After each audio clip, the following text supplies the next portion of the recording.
Hey, what's up everybody? BDF44 coming at you with another video. Alright, so I kind of just wanted to do some rapid fire NBA stuff. I do that every once in a while, as you guys probably know if you follow me closely.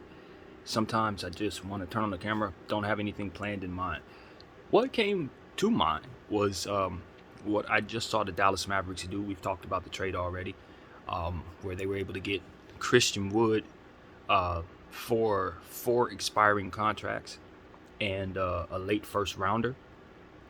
Now, Christian Wood, I didn't take a look at his contract, but given the fact that he's a young player, averaging 17 points, double-digit rebounds as well, you know for a fact if you watched him play that he's a really, really tough offensive-minded scorer in both the perimeter and the paint, with his signature two-hand jams that I've talked about a lot when I did some studying on him last year. He really doesn't leave too much room to miss in the paint. I really like the efficiency that he plays with and his footwork. I think he needs to grow defensively, but he's still a young player, and when you consider the jump that he's made over the last 4 years, it's pretty damn substantial, especially given the fact how humble his circumstances was when he came into the league. If I'm not mistaken, he jumped around on like 5 or 6 different teams to start. Sacramento, New Orleans, Detroit, he was everywhere. And was a real role player, didn't get a chance to get a whole lot of minutes, and then just made a huge jump once he got to Detroit. And they gave him an opportunity, just turned into somebody else, and then made a free agent move to Houston, where they paid him. And Houston is not a very good team by nature, by choice, because they wanted to go the rebuild route and have filled up their team with a bunch of high-level young players and have a rookie coming in and all of that. So it makes a whole lot of sense for them to shave that salary at this point and give him a better opportunity while, turning him into, as I said, expiring contracts and a pick. So what I think is, when I consider what the Lakers are dealing with, I'm sure their front office already has all of this in mind. This isn't a declaration for them to learn anything from me, but my mindset is that, in seeing what Dallas just did, I really see the value in expiring contracts. They used a bunch of players that they did not have in the finals, or rather in the playoffs of themselves, in the Western Conference Finals, or any point in these playoffs. Guys that they just did not care to keep at all. They were easily movable pieces. They used a regular draft pick. They didn't have to empty the clip for draft picks. They used a pick that they probably didn't care to even keep that serious. Is that the 28th pick this year? Yeah, it's going to be a nice player, but for what their needs are, they got the best value for that pick possible. So,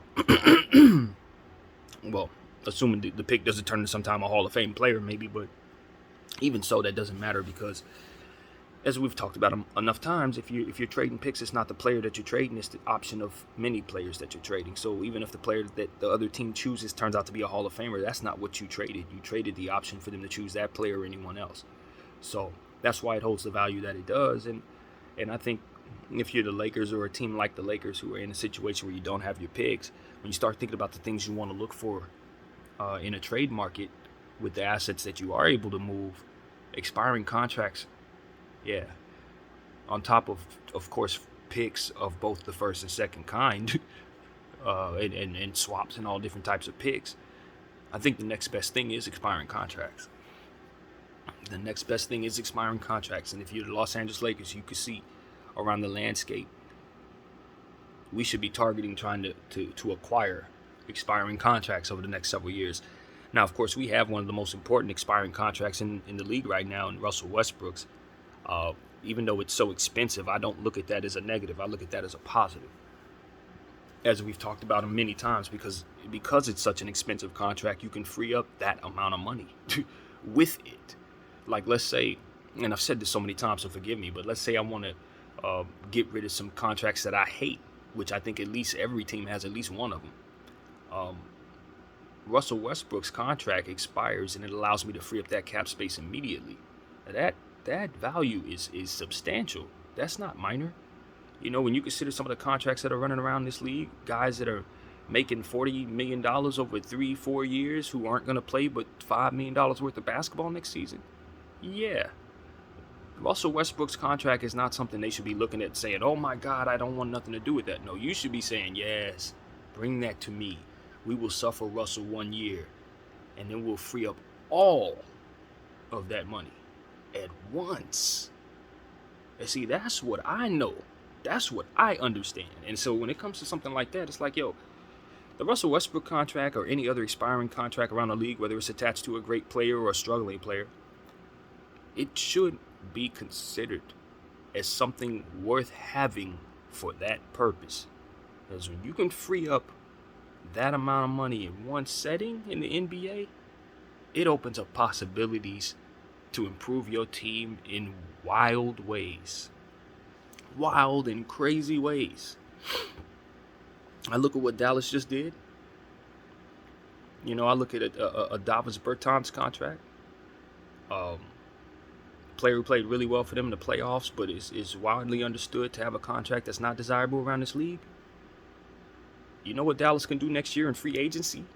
If they were to get rid of that Davis Bertans contract for the Russell Westbrook contract, what they would be able to do next summer if they did that. Now, granted, they would have to add some more to it because it doesn't match. And that wouldn't be the greatest thing for the Lakers, to be honest with you. I don't love that. But the point is, next year, Dallas immediately frees up $47 million. Just, it goes bye-bye. Now, granted, they don't have the nice shooting of Davis Bertans, but, you know, you'll live with that. You'll live with that.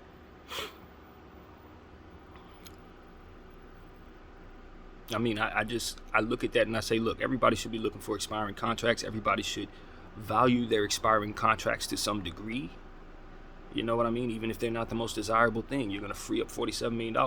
You know, I'm listening to the thoughts of people who are saying we should eat that salary ourselves. And so my point of view on that is no.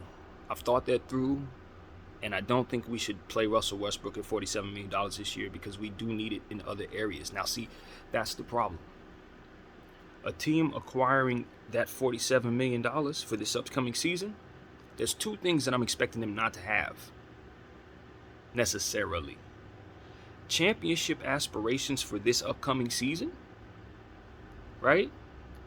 Or they're not going to have a situation where they don't have the perfect fit for Russell Westbrook for this upcoming season.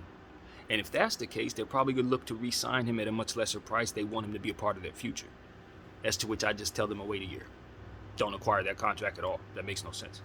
So you see what I'm saying? The only reason why you do that is because you have no intention of doing anything this year. You got, you know, it's a free year for you or a down year for you or what have you. That's the only reason that I would do that, because what you're going to need is those players represented in other players. You're going to need that money, that cap space. 47 this season, if you're a championship level team, yeah, that can't be Russell Westbrook. And that's the Lakers' problem. That's the problem. This season actually matters to us. That's the problem. So if you're going to tell yourself that this season matters to you and you want to win, you want to give LeBron James and Anthony Davis the best possible opportunity to succeed, then that's not a plus for you. You need to get that thing out of here so you can get those players in. You send that thing to somebody who's looking to maybe contend 2-3 years from now, like Portland, Indiana, San Antonio, Orlando. Teams that would be interested in maybe getting rid of some contracts they don't love so that they can bring back something that they're going to get rid of at the end of next year. So, that's what's on my mind. The next thing on my mind, go skip on to an entirely different topic. Totally different. I'm really mulling over the draft, and I got to admit, I have not done all the homework I want to do. As you know already, I've said that a million times. I'm going to do it after the draft. So I'm not saying that the Oklahoma City Thunder should, in fact, take this player for certain. Because maybe I find out I like Jaden Ivey a little more. Maybe I find out I like Paolo a little more. Although I've done a little homework, and I don't.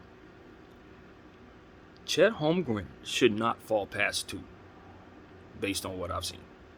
He should not fall past 2. I know Jabari Smith is somebody that the Magic appear to be locked in on, and I'm not. I don't really have any problem with with Jabari Smith. Jabari Smith is somebody who's going to score a lot of points.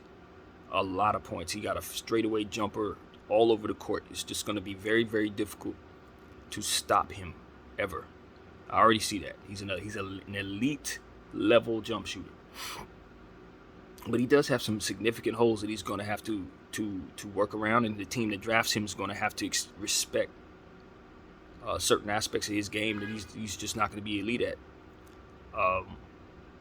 And that's okay. You know, everybody has their flaws.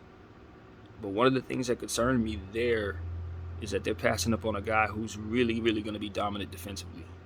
That's the thing about Chet Holmgren. He has some very, very interesting metrics because he's very thin. But when you look at him defensively, the sound nature from which he's able to track people in and out of the paint with his length, it's a trait that I think it's more important than a lot of the vanity traits that come with some of the flashier players. It's the same thing I said about last year when you're considering Evan Mobley and Jalen Green. It's the same thing. I really like Jalen Green's game, and I think he could flourish into the cosmos. He could be one of the greats. But the thing about him is, because of his metrics, even though he has ridiculous athleticism and can cover space faster than most, he's got some weird Giannis type stuff going on with him. Even though he's a smaller person, he can still move real fast. So I know he has crazy alien stuff going there, but because he's not long and tall like that, he's not going to affect the defense in such a way that a guy like Mobley is going to, just naturally. Just absolutely naturally. And because of some of the things we learned about Mobley, we understood that he was a very special player who rarely fouled but was always efficient defensively.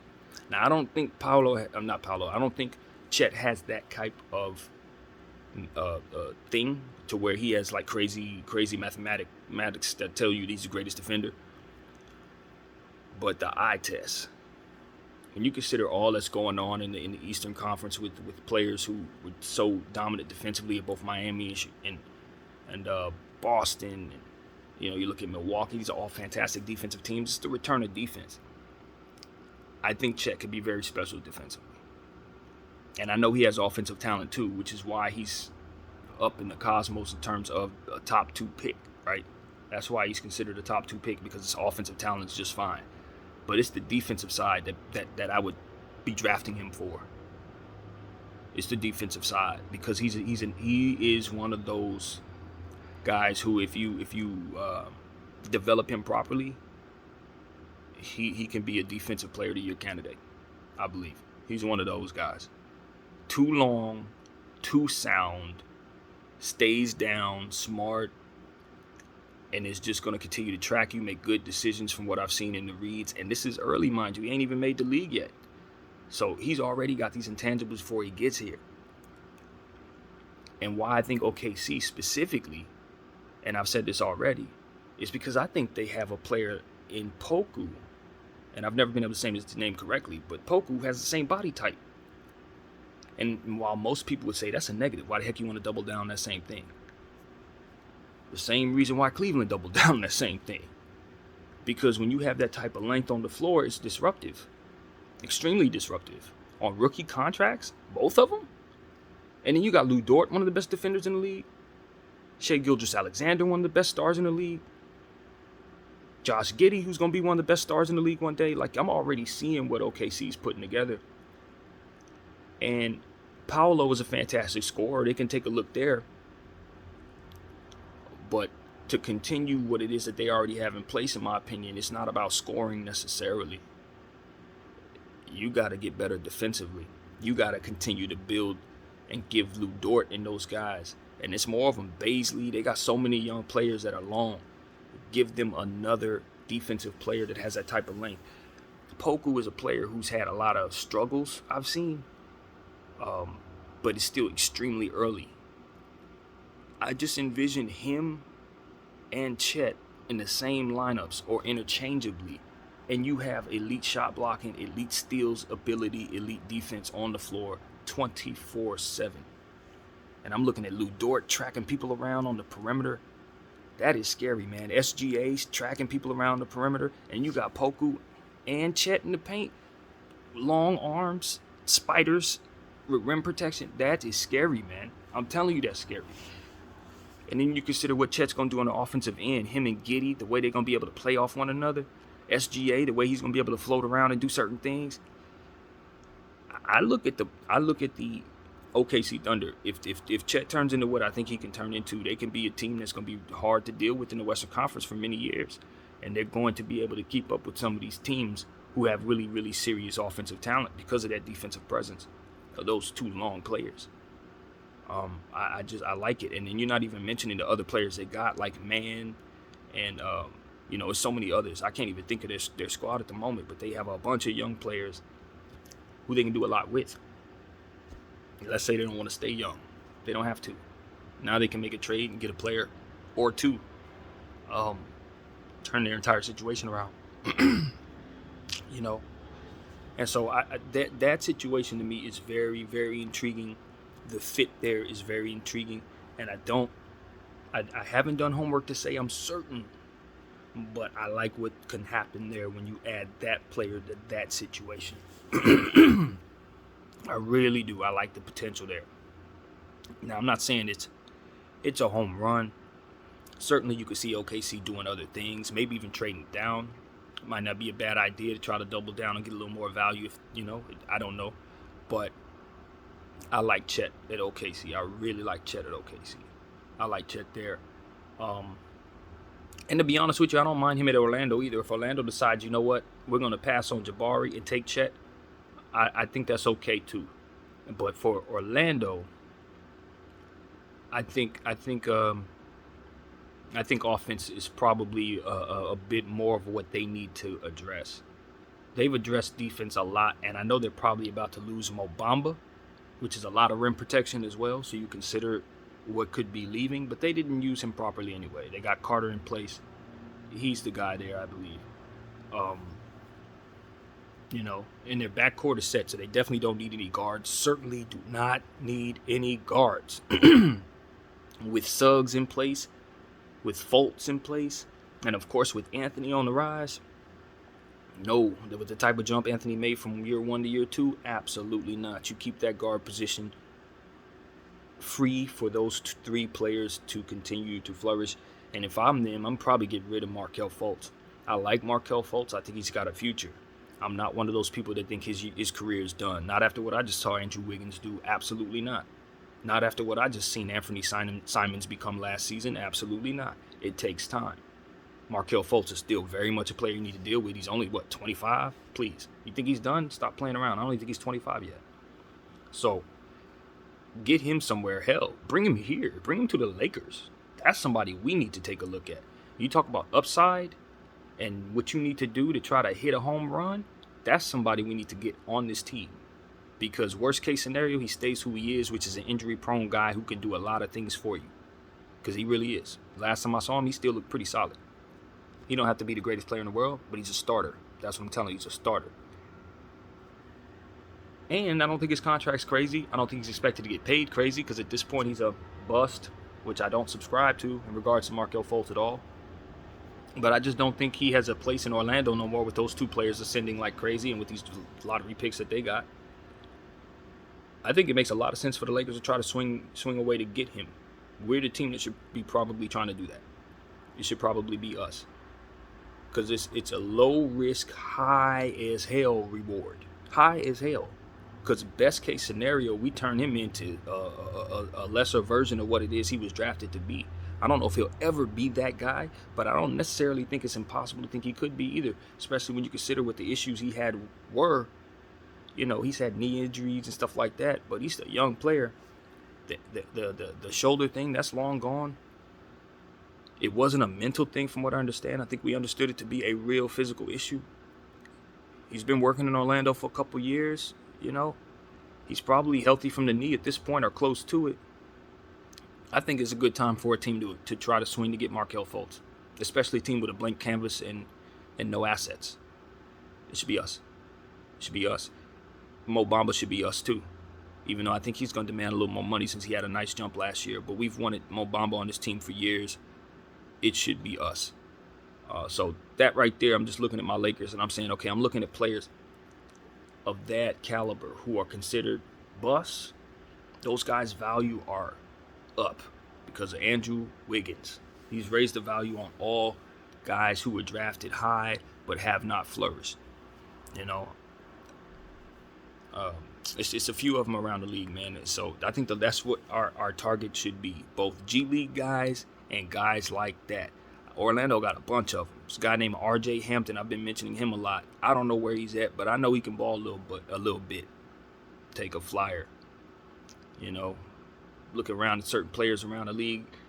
They're everywhere. You just got to go on the back of these benches and find people you believe in. Guys who probably struggle. Like, that's another thing. I hate to say it, but this is how the Lakers kind of need to think. I look at guys who struggled last year in certain situations. A guy like Maxi Kleber. He struggled a little bit.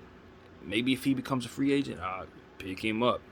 Because those guys, even though they struggled in the playoffs and they're not necessarily as desirable to their teams, for a blank canvas like us, we need the playoff experience and the upside that they provide from being playoff players. So I look at a guy like that. I look at the guy in Miami. What's my man's name? Slipped my mind. But he played a lot of defense for them. Max Strus, guys like that. Lakers be like, hey, can we get them for a discount since they were struggling last time we saw them? It's the type of stuff I want the Lakers to do. Because we're not going to be able to swing for the fences. You see what I'm saying? We're not going to be able to get the best talent. But what we need to get is guys who can play. Play with Bron.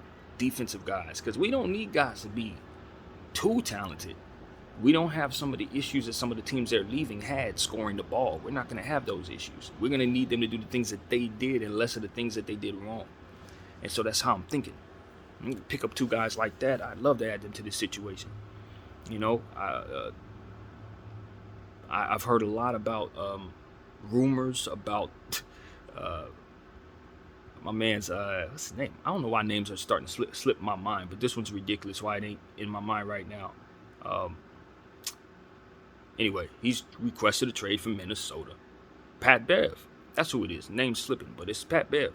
Pat Bev, by rumor, I don't know if I believe this rumor. In fact, I'm inclined to believe that it's false, has requested a trade from the Minnesota Timberwolves, which I think is ill-advised. He should definitely want to stay there. They got a good thing going. There's no reason to leave there. But never mind the trade request rumor. The point is, that's the type of guy I would want to acquire. Get me a Pat Bev. Pat Bev is the type of dude who's going to play loud. He's going to play defense, and he's going to make things difficult for whoever it is he goes up against, regardless if he's playing well or not. The type of players we need to be picking up. Guys who can get things done whether basketball is being played well or not. That's the type of guys I want on this team, because if they can muck it up, we can overachieve. You know, if you're working with less, you want guys who can do more. It's that simple. And a guy like Patrick Beverley is going to make you feel like you got three players on the floor representing him because of how loud he plays defensively and how loud he's going to be on the floor. So I like that idea, something like that for the Lakers. I know this ain't a Laker video necessarily, but I'm just letting my mind fly. At the end of the day, you want to look for things in your team that'll help your team improve. Things that you don't have. If I'm Miami, I need a scorer. I need a Malik Monk-like guy. I need somebody who's going to just put the ball in the hoop. Doesn't have to be the greatest defensive player, but get me a scorer. If I'm, say, Boston, we know what Boston needs. They need a point guard. Anybody who can facilitate the basketball. Any type of Sharif Cooper, Ben Simmons, I don't care what level they are. Just get me somebody who is good at getting other people the ball, so that doesn't have to be a team responsibility. It was the same reason why the Clippers didn't win a championship in a situation with Kawhi and PG, in my opinion, although they had a lot of problems. The biggest one that they've had in my mind is because they didn't have a facilitator to get those guys the ball, and they have natural struggling ability without a facilitator on that floor as well. So, of course, Clippers need the same thing. You can just see it. There are holes everywhere. Every team has glaring holes they need. Dallas needed a big. They just got Christian Wood, as we said. That was filling a hole. Now they need to address further their bench. The Boston Celtics need to improve their bench. Philadelphia 76ers need to improve their bench. They need a backup center, right? Look at a team like Chicago. They need addition by subtraction. I hear they're trying to re-sign Zach LaVine. That better be a sign and trade. No disrespect to Zach LaVine. I haven't lost any faith in his ability to score the ball and be a star. but they have a logjam at his position in Chicago. And even though it's a nice problem to have, given how the fit looked last year, at the end of the day, they're not good enough to win a championship. They're not. They're good enough to be really good in the regular season, but once they get to a situation where they have to take their entire team up against teams like Boston and Milwaukee, those teams with those superstars and long players, Giannis, they don't have anything that can go up against those guys right now. And so what they need to do is try to condense their roster, in my opinion, and try to get them one of those superhuman players to add to what it is that they do. They need an Anthony Davis or somebody like that in Chicago to make them that player, that team rather. So all these teams need stuff, man. All of them need something. You look at the Pacers, all they need to do is make sure that now they cultivate what they have around Tyrese Halliburton, in my opinion. That should be the focus, making him very happy and keeping him in place because he's such a fluid guard and you can bring anything to him at this point. So if I'm them, I'm trying to see, I'm just incorporating a vision for what team I want around this kid. Because they lucked up. Sacramento should have never traded him. He's going to be a superstar / star player somewhere in that range. And, the future is set just fine. You're in a great spot if you're the Indiana Pacers. The Spurs, I look at the Spurs and say they don't need to do nothing.